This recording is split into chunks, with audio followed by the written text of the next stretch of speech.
The Gauls concealed in the wood had already formed up in battle order and were waiting, full of confidence.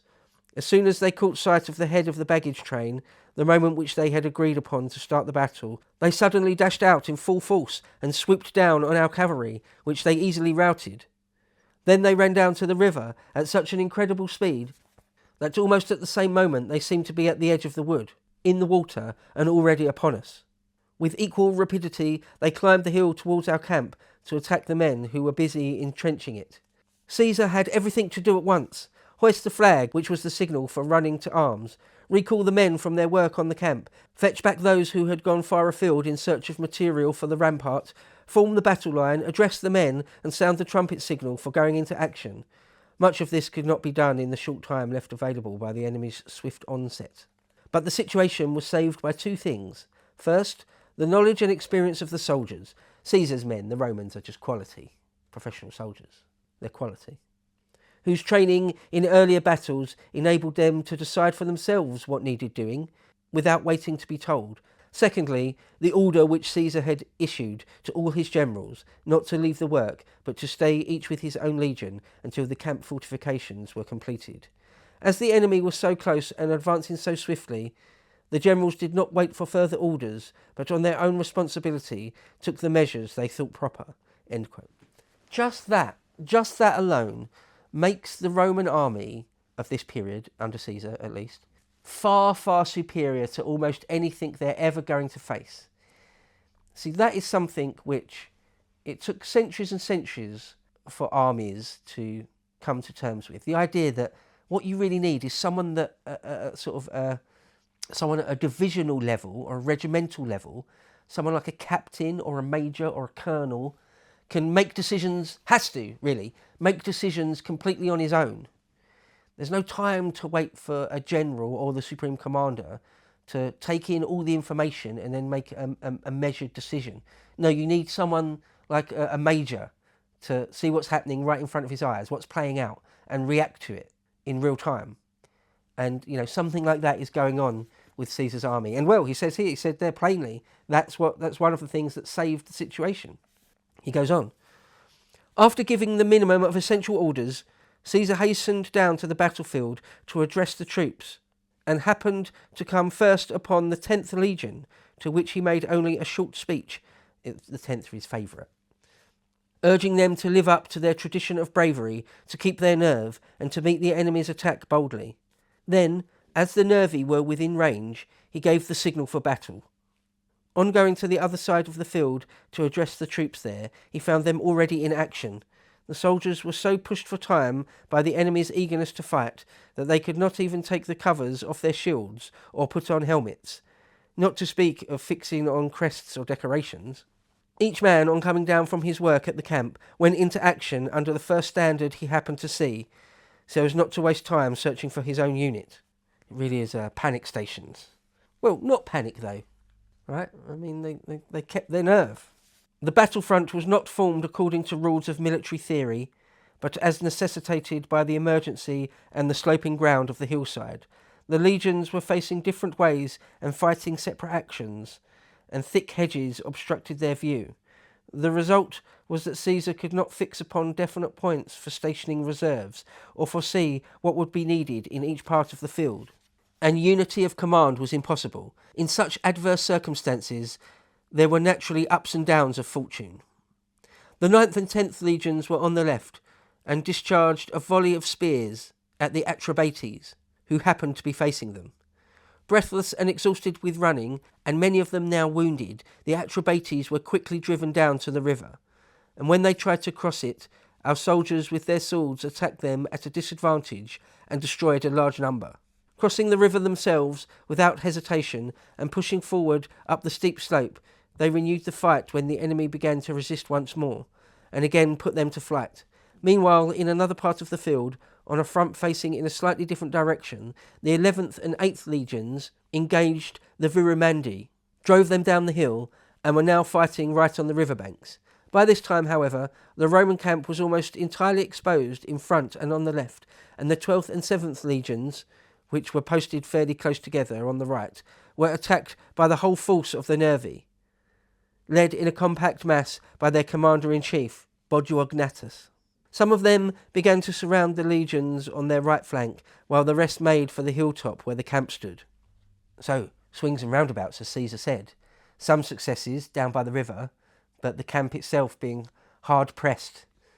At the same time, the Roman cavalry and light armed troops, routed by the first attack, were in the act of retreating into the camp when they found themselves face to face with the Nervi and took to flight again in a different direction.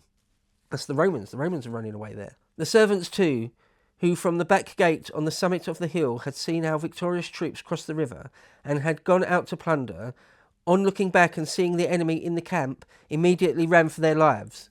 Meanwhile, shouting and din arose from the drivers coming up with the baggage, who rushed panic-stricken in every direction. With the army was some auxiliary cavalry sent by the Treveri, a people with a unique reputation for courage among the Gauls. When these horsemen saw the Roman camp full of the enemy, the legions hard pressed and almost surrounded, and the non-combatants, cavalry, slingers, and Numidians scattered and stampeded in every direction, they decided that our case was desperate, and riding off home in terror, reported that the Romans were utterly defeated and their camp and baggage captured. End quote. O ye of little faith! The 10th Legion, the 10th and 11th Legions are still in the field, so nothing is over. You're going to have to kill those guys to a man, and they haven't been killed to a man, so nothing is over. That's the advantage of having an inner core of fanatics who won't give up and won't surrender under almost any circumstances. If you've got those, and they've still got breath in their body and energy in their limbs, then nothing is ever over. Okay, Caesar continues here. After addressing the 10th Legion, Caesar had gone to the right wing, where he found the troops in difficulties. The cohorts of the 12th Legion were packed together so closely that the men were in one another's way and could not fight properly.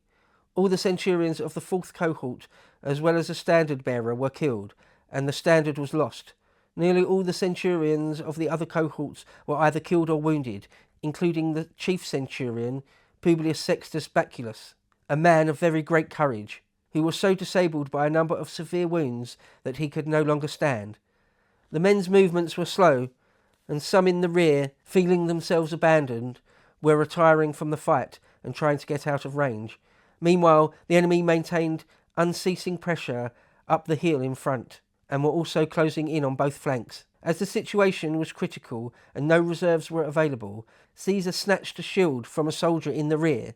He had not his own shield with him, made his way into the front line, addressed each centurion by name, and shouted encouragement to the rest of the troops, ordering them to push forward and open out their flanks so that they could use their swords more easily. His coming gave them fresh heart and hope. Each man wanted to do his best under the eyes of his commander-in-chief, however desperate the peril, and the enemy's assault was slowed down a little. End quote. So that's brilliant, isn't it? That's a moment in time. That's a great image. That's just Caesar rallying and fighting with his men personally on the front lines with them, like a hero of old, like Achilles or Alexander, literally on the front line, fighting and screaming encouragement. Caesar can do that sort of thing. He's got that gear to go into. And, well, this isn't the last time he'll have to use that gear. But it's great stuff, isn't it? I mean, boy's own stuff. Story goes on. Noticing that the 7th Legion, which stood close by, was likewise hard put to, Caesar told the military tribunes to join the two legions gradually together and adopt a square formation. You know you're in a real defensive pickle when you have to form square at any time in history, so that they could advance against the enemy in any direction. By this manoeuvre, the soldiers were enabled to support one another and were no longer afraid of being surrounded from behind, which encouraged them to put up a bolder resistance. Meanwhile, the two legions, which had acted as a guard to the baggage at the rear of the column, having received news of the battle, had quickened their pace and now appeared on the hilltop where the enemy could see them, and Labienus, who had captured the enemy's camp and from the high ground on which it stood could see that was going on in Auls, sent the 10th Legion to the rescue. So it was basically a base swap. The Nervi were in the Roman camp and Labienus had got into the Gallic camp. But the story goes on here. The men of the 10th, who could tell from the flight of their cavalry and the non-combatants how serious things were, and what peril threatened the camp, the legions and their commander-in-chief, strained every nerve to make the utmost speed. Their arrival so completely changed the situation that even some of the Roman soldiers who had lain down, exhausted by wounds, got up and began to fight again, leaning on their shields. A great morale boost. The 10th have arrived. The non-combatants, observing the enemy's alarm, stood up to their attack, unarmed as they were, and the cavalry, anxious to wipe out the disgrace of their flight, scoured the whole battlefield and tried to outdo the legionaries in gallantry. But the enemy, even in their desperate plight, showed much bravery, that when their front ranks had fallen, those immediately behind stood on their prostrate bodies to fight, and when these too fell, and the corpses were piled high, the survivors still kept hurling javelins as though from the top of a mound, and flung back the spears intercepted by their shields. Such courage accounted for the extraordinary feats they had performed already.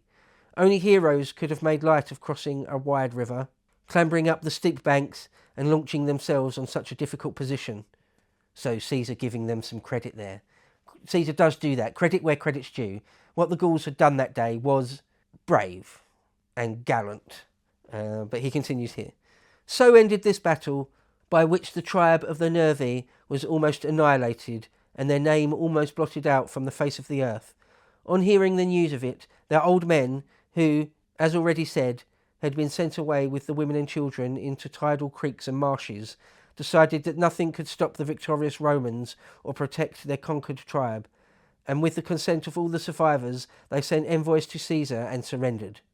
In describing the calamity that had befallen their state, they asserted that they had 3 counsellors left out of 600, and scarcely 500 men capable of bearing arms out of 60,000. So a massive, massive slaughter again. Another very, very bloody day. It would have been a horrific sight. To watch the full video, please become a premium member at lotuseaters.com.